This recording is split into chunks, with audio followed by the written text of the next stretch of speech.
المتقين ولا عدوان إلا على الظالمين ولا حول ولا قوة إلا بالله العلي العظيم. أشهد أن لا إله إلا الله وحده لا شريك له الملك الحق المبين، وأشهد أن سيدنا محمدا عبده ورسوله الصادق الوعد الأمين. اللهم صل وسلم على سيدنا محمد أفضل المخلوقين وعلى آله وأصحابه أجمعين. أما بعد، فيا عباد الله اتقوا الله، أوصيكم وإياي بتقوى الله، وقد فاز المتقون.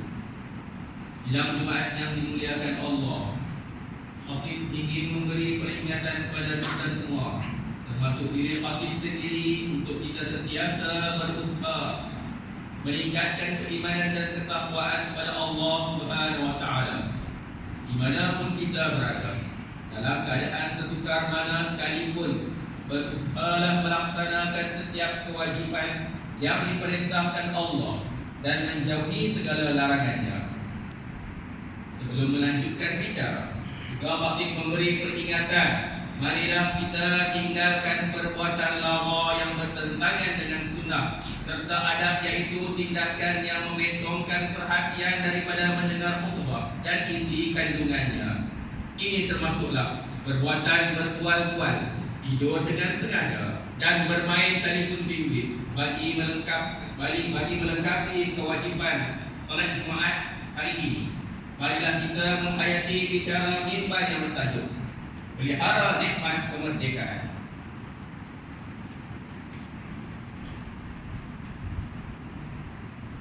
Ma'syaral muslimin rahimakumullah, tidak lama lagi kita akan memperingati hari kemerdekaan Malaysia yang ke-64.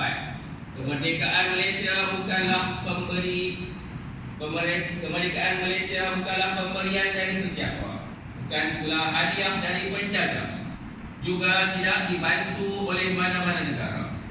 Kemerdekaan yang diraih adalah rahmat Allah yang diikhtiarkan melalui perjuangan berdarah serta pengorbanan nyawa dan harta oleh para pejuang kemerdekaan.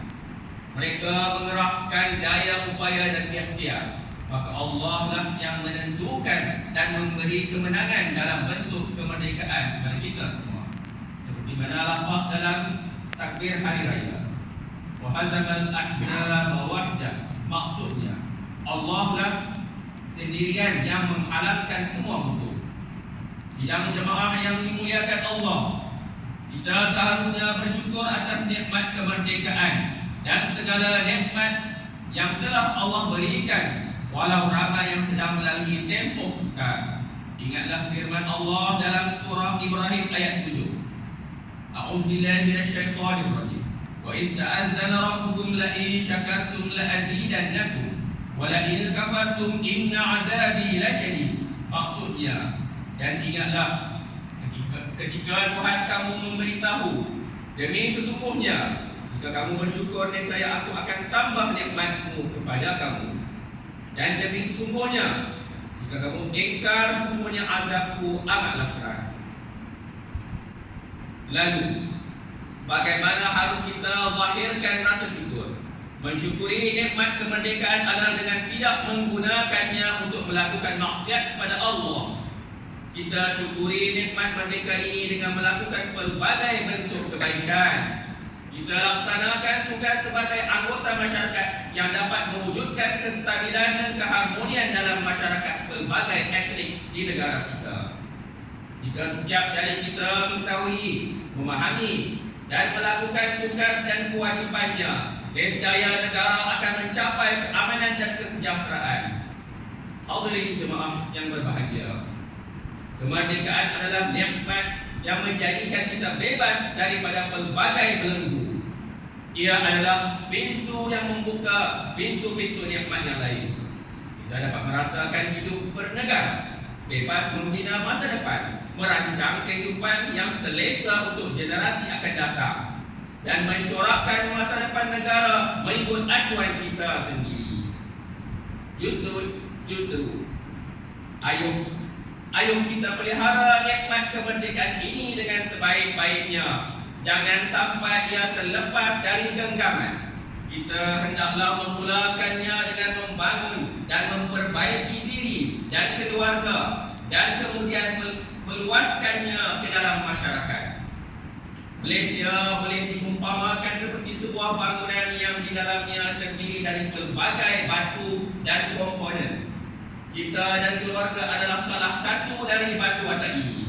Jika semuanya baik dan kuat, maka bangunan tersebut akan menjadi kuat. Sebaliknya, jika ada satu sahaja atau beberapa batu bata yang rapuh, mungkin goyahlah strukturnya dan akhirnya akan beranak menimpa bumi. Hadirin yang dimuliakan Allah, negeri Pulau Pinang atau Malaysia amnya bukan hanya wilayah yang indah terlukis di peta dunia. Lebih dari itu, di dalamnya ada jiwa manusia yang perlu dibangunkan. Akidah yang mantap dan akhlak yang mulia adalah asas yang paling utama. Asas ini perlu diisi dengan kefahaman yang betul dalam berbagai bidang, sama ada politik, ekonomi, pendidikan, dan sebagainya. Islam memerintahkan agar kita berpegang pada konsep wasatiyah, yaitu kesederhanaan. Tidak hulu atau melampaui batas yang digariskan Islam, serta tidak ekstrim ke haluan kanan atau kiri. Kefahaman agama yang wasatiyah adalah seperti mana yang disampaikan oleh para ulama ahli sunnah wal jamaah. Sejarah membuktikan bahawa pemikiran dan fahaman yang melampau boleh memporak-perandakan kestabilan negara. Lihatlah apa yang terjadi di setengah negara. Semoga negara kita dilindungi Allah dari menerima nasib yang sama. Hadirin jemaah yang rahimakumullah, para pemimpin termasuk juga yang dipimpin dari semua peringkat wajib membuktikan dengan tindakan yang tulus ikhlas, bukan sekadar manis disebut di bibir, tertulis penuh puitis, namun zahirkan cinta yang sentiasa mendorong untuk terus membangun dan memperbaiki diri, keluarga, dan masyarakat.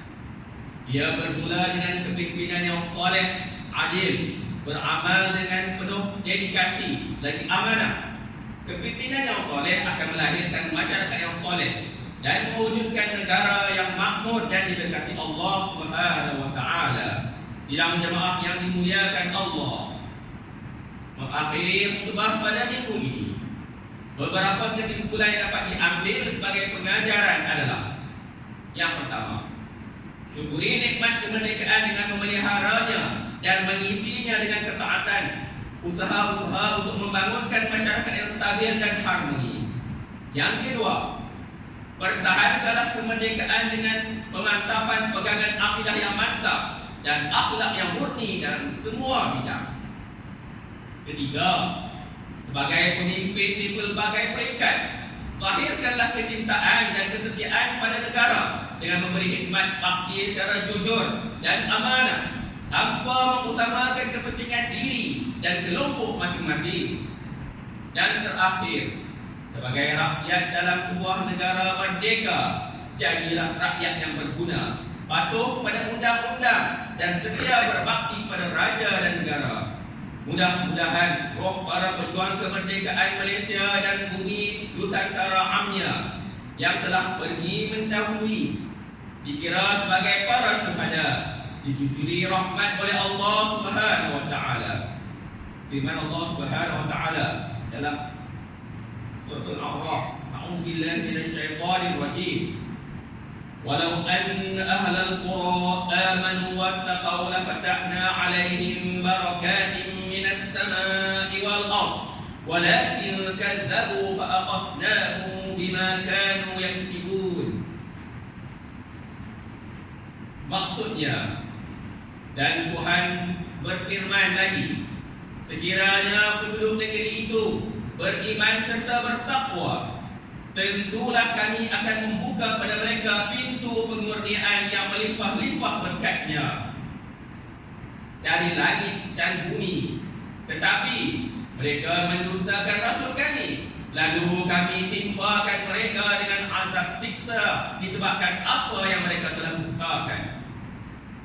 Barakallahu li wa lakum bil Qur'anil azim wa nafa'ani wa iyyakum bima fihi minal ayati wa dzikril hakim wa taqabbala minni wa minkum tilawatahu innahu huwas samiul alim. Aqulu qawli hadha wa astaghfirullahal azim li wa lakum ولسائر المسلمين والمسلمات والمؤمنين والمؤمنات فيا فوز المستغفرين ويا نجاة